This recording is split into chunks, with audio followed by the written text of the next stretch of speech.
તો જય શ્રી કૃષ્ણ બધાને। આજે હું જાઉં છું મારા ભાભીની પાસે।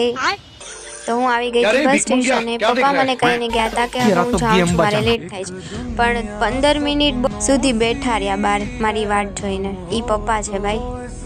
ને પછી હું બસમાં નીકળી ગઈ, મસ્ત સોંગ સાંભળતી સાંભળતી નેચરનું મજા માણતી હતી। કેવું મસ્ત લોકેશન હતું રંગબાઈનું, ને ખેતરની સ્મેલ, આહા હા, બહુ મજા આવતી હતી। એમ એકદમ મીઠી સ્મેલ હતી। મને તેમ થતું હતું કે હું ટ્રાવેલિંગ જ કર્યા રાખું। એવું મસ્ત પવન આવતો હતો, મસ્ત સ્મેલ આવતી હતી, ભીની ભીની માટીની સુગંધ આવતી હતી। પછી જો આ એક ગામડું આવ્યું ને, ત્યાં જો આ ભેંસ ને એક છોકરો મારી સામે જોતો હતો કે આ વિડીયો ઉતારે છે। પછી આ જો ક્યુટ બેબી નાનું, ખબર નહીં શું નખરા કરતું હોય।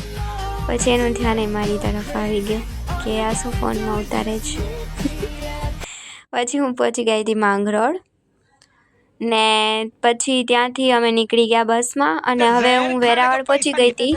આ જે એ જ પ્લેસ છે જ્યાં હું વેરાવળ મારા ભાભી મને તેડવા આવતા ને, તો હું મસ્ત મસ્ત મને પાણીપુરી ને ખવડાવતા, સ્પાઇરલ પોટેટોઝ ને। બટ માય બેડ લક કે મને સૂત્રાપાડાની બસ મળી હતી, તો મારો સ્ટોપ પણ અહીંયા જ હતો। તો હું પહોંચી ગઈ હતી સૂત્રાપાડા અને ભાભીની વાટ જોતી હતી। અને મને કીધું હતું હું બ્રૂમ બ્રૂમ કરતી આવીશ, તો એ આવી ગયા મને તેડવા। 5 મિનિટમાં એને મને ઘરે પહોંચાડી દીધી રિયલી। એ કીધું મને વ્લોગમાં કે લેતી જાજે, કે ભૂલતી નહીં, કે વ્લોગ ચાલુ જ રાખજે। હું તો ભૂલી ગઈ હતી ક્લિપ્સ ઉતારતા। બહુ હેવી ડ્રાઈવર છે અમારા।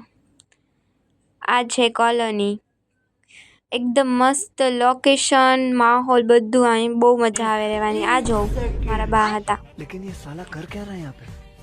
પછી અમે ભાભી જે સ્ટુડન્ટ્સને ગરબા શીખાડે એના માટે ચોકલેટ લેવા ગયા હતા, પણ આ બધી ચોકલેટ હતી મારી, હું લઈ લઈશ, આ બધી મારી છે।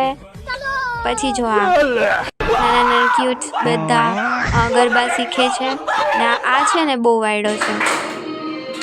જો મને પણ બહુ મન થતું હતું કે હું સ્ટેપ શીખી લઉં, તો ભાભીએ મને પણ થોડાક સ્ટેપ શીખાડી દીધા। પણ જો કે હું લેફ્ટી છું ને, તો મને ફાવતું નથી, પણ થોડા ઘણા શીખી લીધા 1-2 દિવસ માટે જાય તેના માટે। એ બધું પતાવીને અમે આવી ગયા ઘરે। મામીએ મારા માટે મેથીના થેપલા અને મારા ભાભી મારા માટે એક સ્પેશિયલ લસણની ચટણી બનાવતા હતા। બહુ મહેનતી આ જોઉં।